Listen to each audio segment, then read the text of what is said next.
कैसे हैं आप सब। आई होप आप सब हेल्दी और हैप्पी होंगे। आज मैं आपके साथ पौधों से रिलेटेड अपना एक्सपीरियंस शेयर करना चाहूंगी।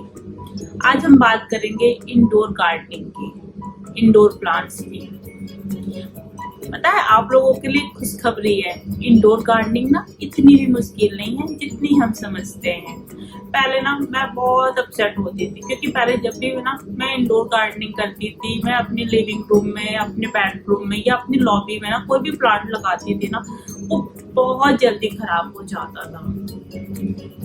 क्योंकि ना मैं कुछ बेसिक गलतियां करती थी। हर पौधे की ना अपनी एक जरूरत होती है, अपना एक अलग नेचर होता है।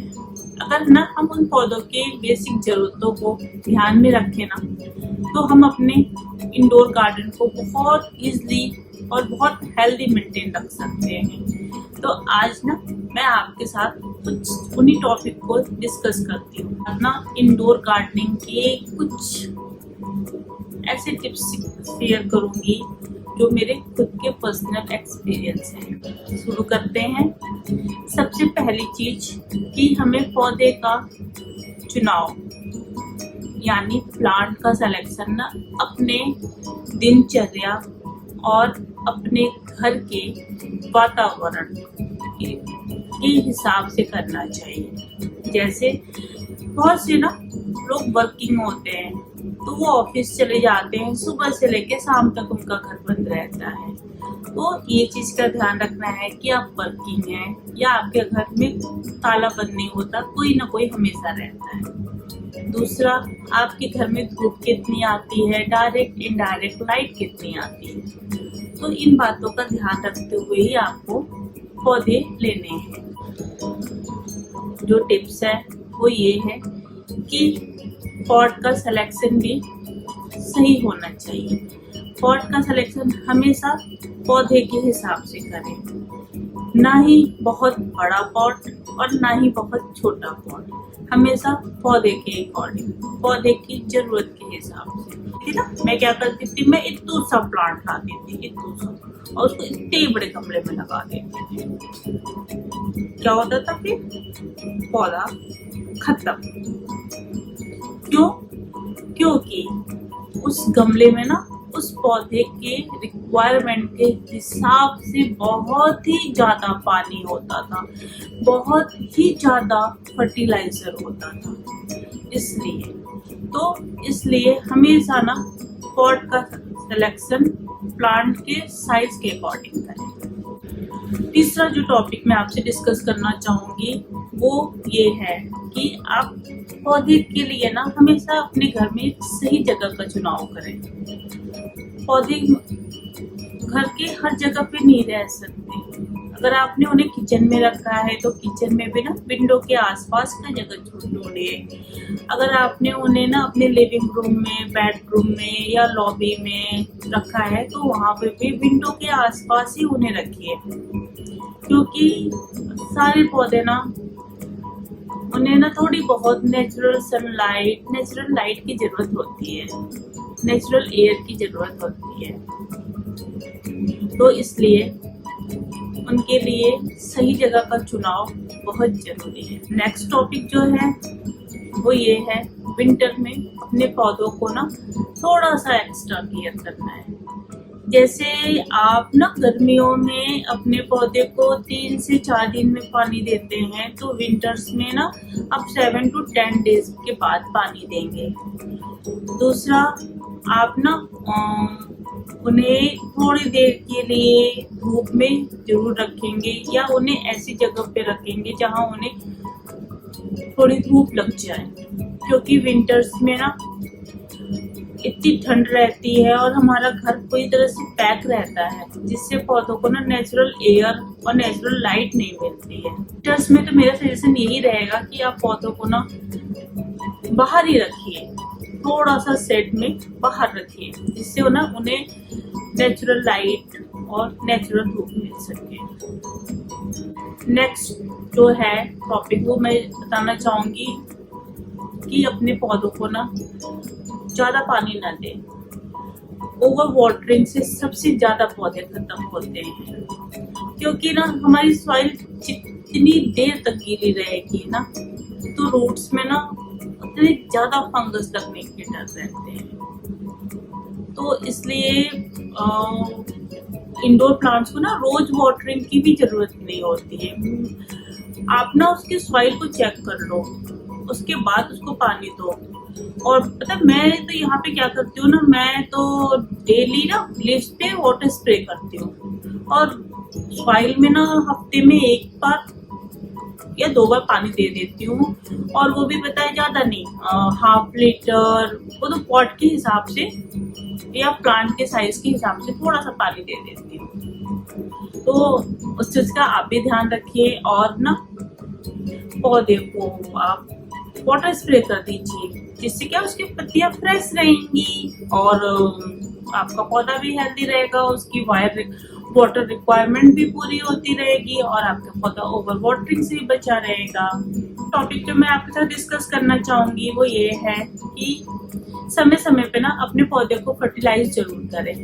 हर पौधे को ना कुछ समय के बाद एक एक्स्ट्रा डाइट की जरूरत होती है, तो उस डाइट को आपका फर्टिलाइजर ही पूरा कर सकता है। लेकिन यहाँ पर भी ना मैं आपको एक टिप्स देना चाहूंगी कि इंडोर प्लांट्स को ना कभी भी बहुत ज्यादा क्वांटिटी में या बहुत ज्यादा हार्ड फर्टिलाइजर नहीं देना चाहिए।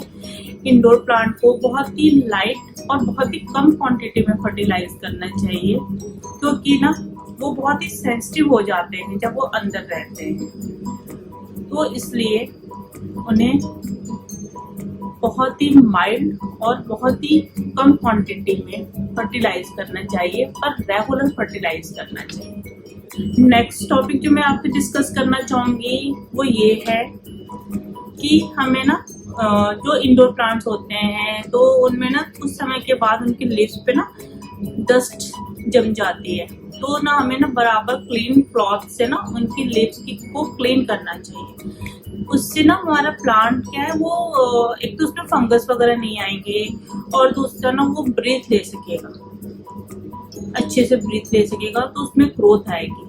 तो ये बहुत ही इम्पोर्टेंट चीज है कि अपने प्लांट की लीव्स को ना बिल्कुल क्लीन रखें। और अगर जैसे कुछ प्लांट्स जिनकी छोटी छोटी सी पत्तियां हैं, आप उसे क्लीन नहीं कर पा रहे हैं हर पत्ती को, तो आप ना उसे बाहर लेके जाइए और पूरे पौधे को ना पानी से स्प्रे कर दीजिए, वॉश कर दीजिए और फिर उसके बाद जब उसको लाके आप अंदर रख दीजिए, वो आपका पौधा भी क्लीन हो जाएगा।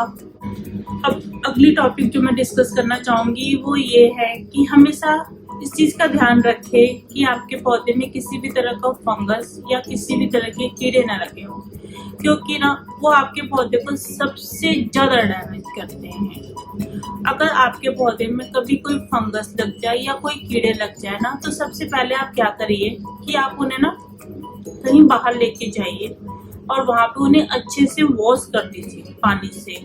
वॉश करने के बाद आप ना 1 लीटर वाटर में ना 5-6 ड्रॉप माइल्ड लिक्विड डिटर्जेंट डालिए और 7-8 ड्रॉप नीम ऑयल के डालिए और उसे अच्छे से सेक करके ना पूरे पौधे पे स्प्रे कर दीजिए। फिर 2 से 3 घंटे के लिए उसे ऐसे ही छोड़ दीजिए और उसके बाद ना उसे फ्रेश वाटर से पूरा अच्छे से फिर से वॉश कर दीजिए और इसको आप ना 1 हफ्ते के बाद फिर से रिपीट कर दीजिए। तो आपके पौधे में किसी भी तरह से कोई भी कीड़ा या कोई भी फंगस नहीं होगा। नेक्स्ट टॉपिक है जो मैं आपसे डिस्कस करना चाहती हूँ वो ये है कि अपने पौधे की ना बराबर कटिंग करते रहें। कभी कभी क्या होता है ना, हम कटिंग नहीं करते। इनफैक्ट मैंने कई लोगों के देखे हैं जैसे करी लीव्स होते हैं, करी प्लांट होते हैं, वो एक स्टिंग चली जाती है, उनका बुसी नहीं होता, घना नहीं होता पेड़। तो पौधे की अच्छी ग्रोथ के लिए ना कभी कभी ना उसकी कटिंग, उसकी प्रूनिंग बहुत जरूरी होती है।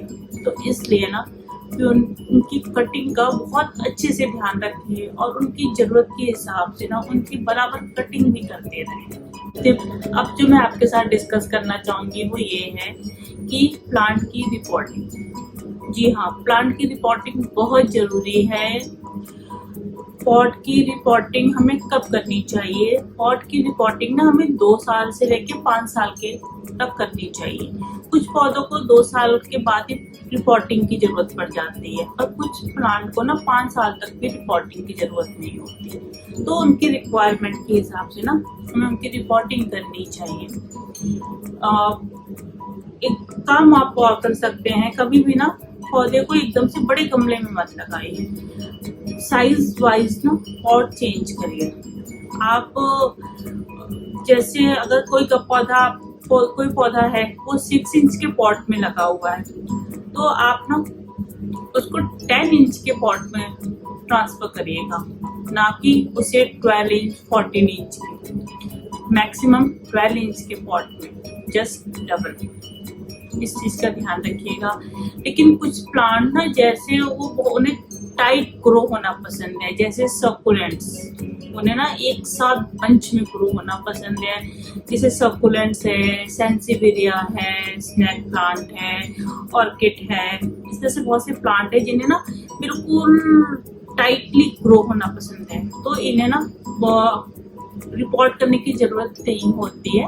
बस आप थोड़ा बहुत फर्टिलाइजर वगैरह कर देंगे तो इनका काम चल जाता है। जो मैं आपके साथ डिस्कस करना चाहूंगी वो सबसे मेन है कि हमें ना पौधों के आसपास का ना एटमॉस्फेयर देख लेना चाहिए। बहुत गर्म तो नहीं है, ये ना बड़े नाजुक से होते हैं, तो इन्हें ना ऐसी जगह पे रखो जहाँ खुला खुला सा हो, ठंडी ठंडी सी हवा आती हो, क्योंकि ना ये बच्चे होते हैं प्यारे प्यारे से। तो आई होप आपको मेरे ये टिप्स पसंद आए होंगे। अगर आपको ना मेरी ये वीडियो पसंद आई है तो प्लीज़ मेरे वीडियो को लाइक करें, शेयर करें और सब्सक्राइब करें। Thank you.